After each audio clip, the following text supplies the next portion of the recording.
good morning mga dol. So maaga pa lang nagsimula na agad ang adventure namin. Sumakay kami ng Ceres bus mula Talisay papuntang Oslob. Simple lang ang biyahe pero ramdam mo na yung excitement, yung tipong pagod ka man sa biyahe pero worth it kasi alam mong may paraiso kang pupuntahan. So after ilang oras mga dol sa daan, finally nandito na kami sa Blue Water Sumelon Island Resort. Pagbaba pa lang namin ibang klaseng feeling na parang automatic mawawala yung stress ng city life. From the drop-off point mga dol, kailangan pa naming tumawid ng kalsada at maglakad pababa papunta sa port ng resort. Medyo may lalakarin pero promise every step is worth it mga dol. So dito mga dol, ifa-fast forward ko na lang to para mabilis yung matapos yung voice over ko dito mga dol. Ang hirap talaga mag-voice over pero please watch the rest of the video mga dol para malaman nyo kaano kalawak yung Blue Water Resort.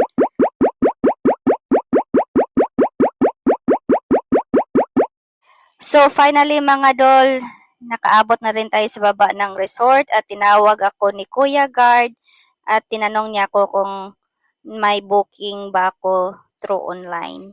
So yun nga, nakapag-book kami online mga dol for a day tour lang mga dol.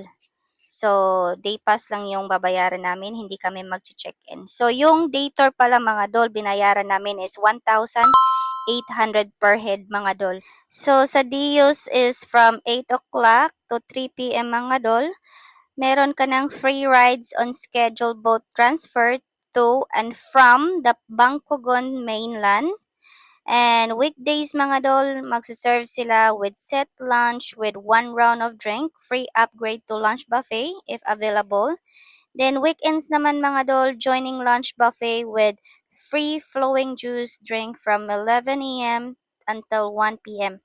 So pwede ka rin gumamit sa kanilang polo swimming pool, free of use na yan mga dol, tsaka private beach at sandbar mga dol. And of course mga dol, pwede rin kayo gumamit sa infinity pool. Free use yan from 8:30 a.m. until 12 noon lamang yung infinity pool. At saka free use of holding areas, beach towel per person, and Wi-Fi access in the restaurant mga dol. Free use of mask and snorkeling gear if you want. So, free availing of island fun-filled activities on a first-come, first-served basis.